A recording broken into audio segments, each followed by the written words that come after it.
United নেশনসের ফোরামে দাঁড়িয়েছিলাম নেদারল্যান্ডে, এবং যখন ডিক্লেয়ার হলো প্রায় 600 সামথিং প্রজেক্ট সারা পৃথিবীর এসেছিল, তার মধ্যে থেকে প্রথম নাম ঘোষণা হলো কন্যাশ্রীর। বিশ্বাস করুন, গর্বে আমার বুকটা ভরে গিয়েছিল সেদিন। আমার এখনো গায়ে কাটা দিচ্ছে যে মেয়েরা কি না করতে পারে। তারা শুধু পড়াশুনোই করে না, ভোকেশনাল ট্রেনিং, ক্যারাটে, জুডো, এই তো দেখতে পেলেন কয়েকজনকে, তারা নিজে পায়ে দাঁড়িয়ে কত বড় হয়েছে।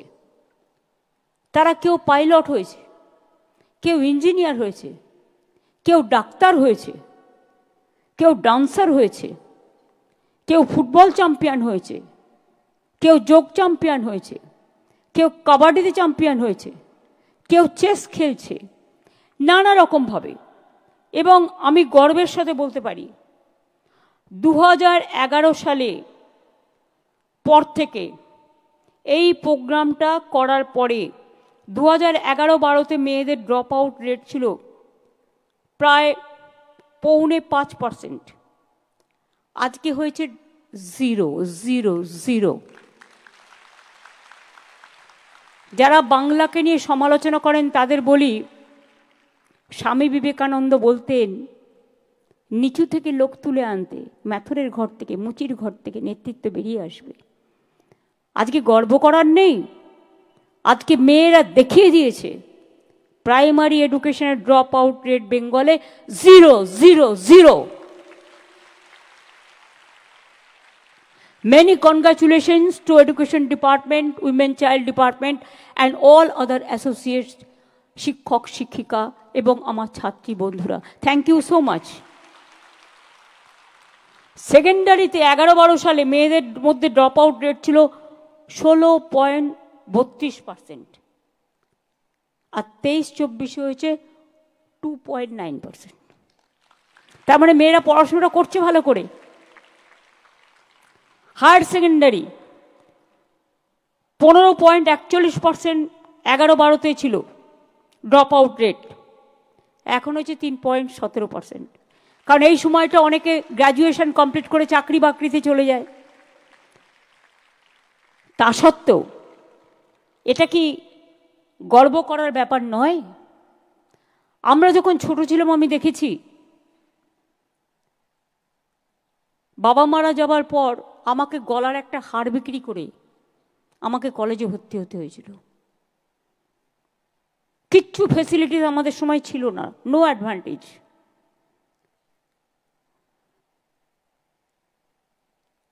যে কষ্টগুলো আমরা পেয়েছি সেই কষ্টগুলো যেন এখনকার সমাজ না পায়। এখনকার যারা জেনারেশন স্টুডেন্ট অ্যান্ড ইউথ, তারা যেন সেলফ সাফিসিয়েন্ট হতে পারে, নিজের পায়ে দাঁড়াতে পারে। আর পিতামাতাদের আমি অনুরোধ করব, আপনারা মেয়েদের বিয়ে দেবার জন্য প্রেশার করবেন না। তারা নিজেদের ভাগ্য নিজেরাই গড়ে নিতে পারে। তাদের নিজেদের নিজে পায়ে দাঁড়াতে দিন, তাদের আত্মনির্ভর হতে দিন। যখন সে 18 বছর পূর্ণ করছে, সে তো 25,000 টাকা পাচ্ছে। সেই টাকাটা ব্যাংকে রেখে দেখুন, একজন আমার ছোট্ট বন্ধু এসে বলে গেল সে একটা বেকারি তৈরি করেছে। তারপরে মেয়েদের বিয়ের সময় প্রকল্প আছে রূপশ্রী, সেখানেও 25,000 টাকা পায়। সুতরাং বাবা মা চিন্তা করার কোনো ব্যাপার নেই। মেয়েরা যেমন সংসার চালায়, মেয়েরা দেশ চালায়, মেয়েরা প্লেন চালায়, মেয়েরা সারা বিশ্ব চালায়, পারে না বলে কোনো কথা মেয়েদের অভিধানে নেই। সেই জন্য কন্যাশ্রী যেমন তারা পাচ্ছে, সবুজ সাথীও তারা ক্লাস 9-এ পাচ্ছে, সাইকেল বিনা পয়সায়।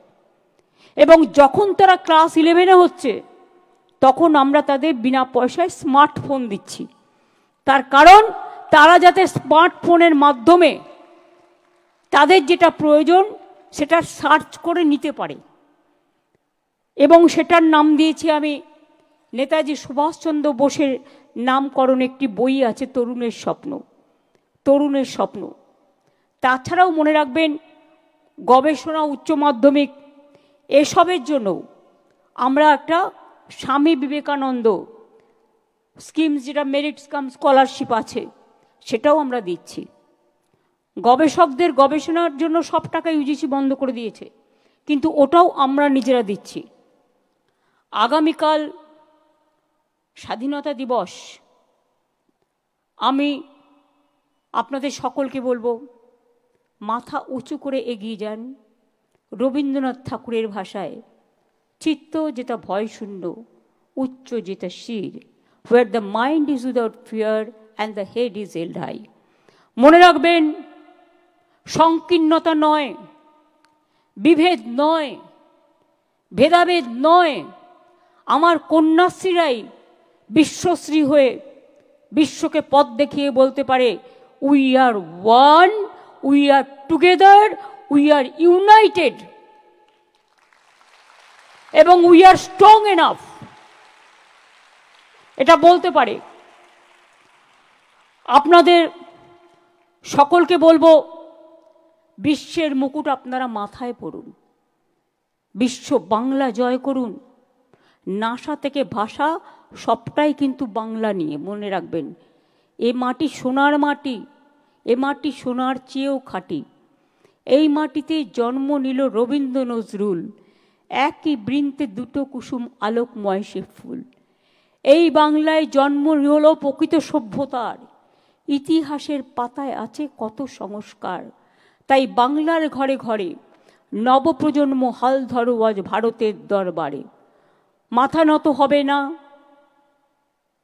সকলে এগিয়ে যান নতুন করে।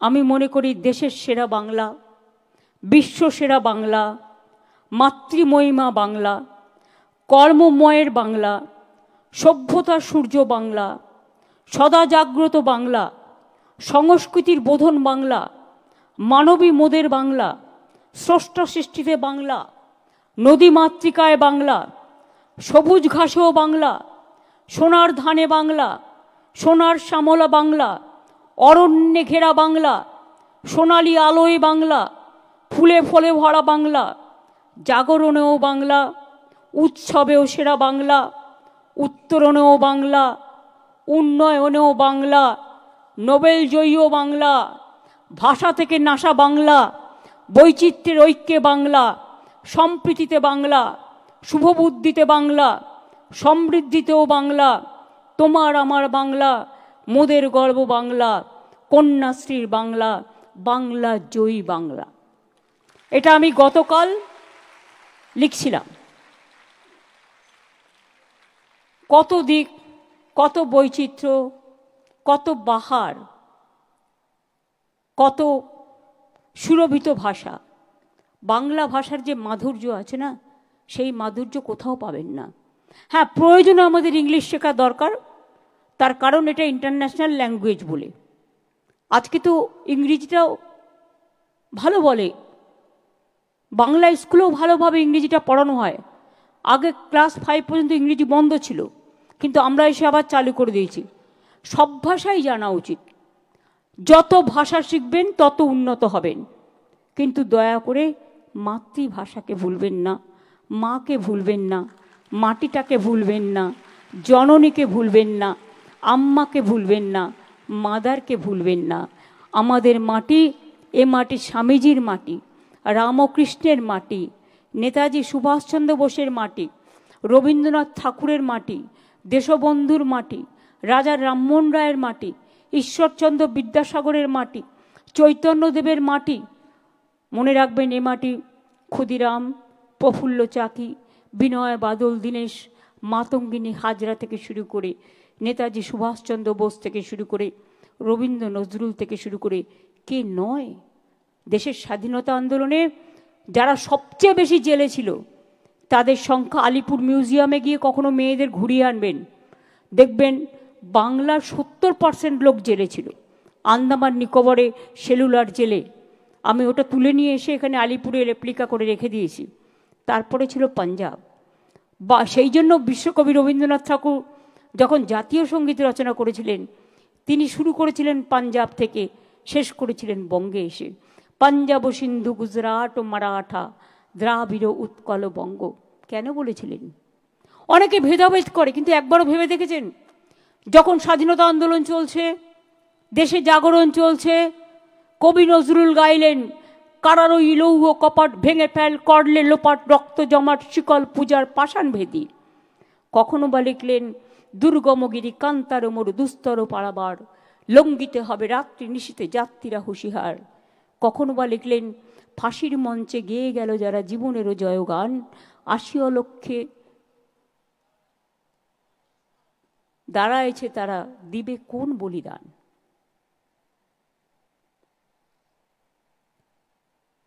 নজরুল লিখলেন হিন্দু নর মুসলিম ওই জিজ্ঞাসে কোনজন, কান্ডারি বলো ডুবিছে মানুষ সন্তান মোর মার। স্বামীজি বললেন ভারতবর্ষের কল্যাণই আমার কল্যাণ, ভারতবর্ষের মৃত্তিকা আমাদের গর্ব। সুভাষচন্দ্র বোস বললেন তোমরা আমাদের রক্ত দাও, আমি তোমাদের স্বাধীনতা দেব। এটা হচ্ছে বাংলা, মনে রাখবেন। বাংলা না থাকলে স্বাধীনতা আন্দোলনে আমরা স্বাধীনতা পেতাম না। আর নবজাগরণ, বাল্যবিবাহ রোধ করেছিলেন কে? ঈশ্বরচন্দ্র বিদ্যাসাগর মহাশয়। বর্ণ পরিচয় মাইলস্টোন দেখে 1, 2, 3, 4 শব্দগুলো আমাদের শিখিয়েছিলেন। বর্ণ পরিচয় আমি সেদিনও ঘুরে এলাম বীরসিংহ গ্রামের কাছ থেকে। অয়া হর্ষই অয় অজগর আসছে তেরে আমটি আমি খাবো পেরে, সব কিন্তু আমরা এখান থেকে পেয়েছি। রাজা রামমোহন রায় আগে বয়োজ্যেষ্ঠদের সাথে বিয়ে দিয়ে দিত, ছোট্ট মেয়েটাকে পুড়িয়ে দিত স্বামীর সাথে। বললেন না, এটা হতে পারে না, সমাজ সংস্কার করতে হবে। সর্বপ্রথম সতীদাহ প্রথা বিরোধ যে বিল, সেটা বাংলার অ্যাসেম্বলি থেকে হয়েছিল, তদানীন্তন, এটা মাথায় রাখবেন। তারপরে এটা সারা ভারতবর্ষে হয়েছিল। আপনার কি জানেন ডক্টর বাবা সাহেব আম্বেদকর, যিনি সংবিধান ড্রাফটিং কমিটির চেয়ারম্যান ছিলেন, তিনি প্রথম কোথা থেকে নির্বাচিত হয়েছিলেন? বাংলা থেকে। এগুলো ইতিহাস, এটা মাথায় রাখবেন। দেশে যখন স্বাধীন সরকার শপথ গ্রহণ করছেন, সেদিন গান্ধীজি কোথায় ছিলেন? বাংলায়, বেলেঘাটায় গান্ধী আশ্রমে। সেদিন তিনি দাঙ্গা রোধ করছিলেন, কারণ তখন দেশ বিভাগ হয়ে গেছিল। তার চাপ আমাদের উপরেও কম পড়েনি। ভালো ভালো খবর দেখতে সাবস্ক্রাইব করুন বাংলা হান্টের ইউটিউব চ্যানেল। বাংলা হান্টের আরো খবর দেখতে নজর রাখুন। বাংলা খবর মানেই বাংলা হান্ট।